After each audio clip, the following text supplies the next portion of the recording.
Catherine Bernardo, binasted si Jericho. Alden, nanliligaw nga ba?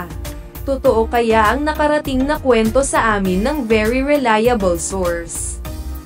Na merong isang non-showbiz guy na sobrang porsigido ang panliligaw kay Catherine Bernardo. Kaagad binasag ng source namin ang ilusyon naming may ligawang namamagitan kina Alden Richards at Catherine. Halata raw na para lang yun sa pelikula nilang Hello, Love, Again. Pero magkaibigan lang daw talaga ang dalawa. Ang sabi ng aming source. Alamin na lang namin kung sino itong non-showbiz guy na wagas daw ang panunuyo sa aktres at pati sa pamilya nito.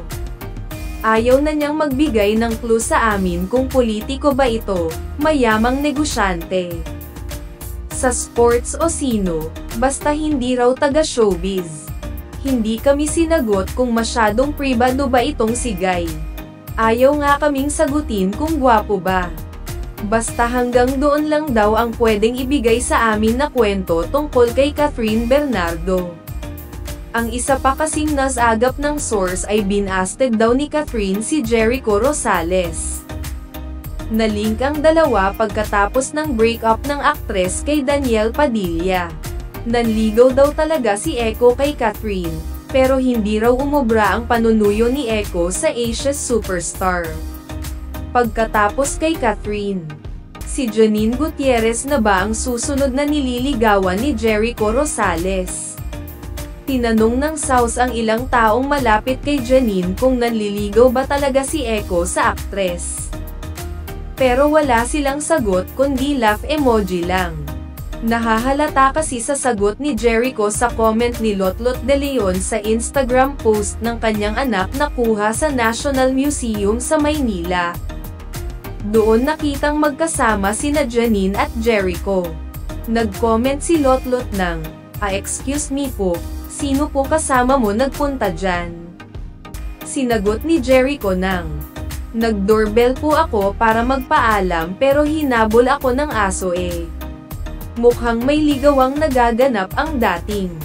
Pero walang nagsasalita sa kanila, kaya ewan kung aaminin nilang dalawa. Minahal ng televiewers sina Ina Mocaspac, Christine Hermosa, at Angelo Buenavista, Jericho Rosales, sa kapamilya teleseryeng Pangako Sa'yo, na umere noong Nobyembre taong 2000 hanggang Setyembre taong 2002.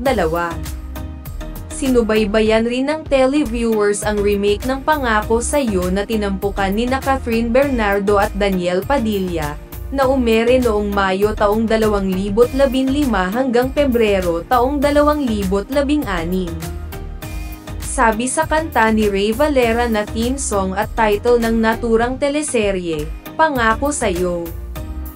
Ipaglalaban ko, sa hirap at ginhawa ang ating pag-ibig, upang di magkalayo kailanman, pagkat ang tulad mo ay minsan lang sa buhay ko. Si Christine ay kay Oyo Soto nagpakasal. Napabalita noong Pebrero taong 2024 na ang 40 anyos na si Christine ay pregi sa ika-6 na supling nila ni Oyo. Si Jericho at ang asawang si Kim Jones ay noong 2019 pa naghiwalay. Ika-30 ng Nobyembre taong 2023. Kinumpirma ni Catherine at Daniel sa kanilang respective Instagram posts na hiwalay na sila ng landas matapos ang 11 taong relasyon. Sadyabang ang wagas na pag-ibig ay sa nobela lang matatagpuan.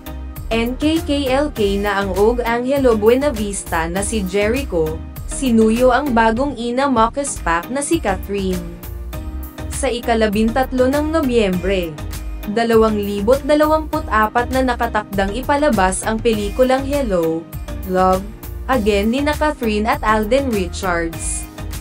By that time kaya, magsyota na sina Jericho at Janine Gutierrez. At may bago ng girlfriend si Daniel.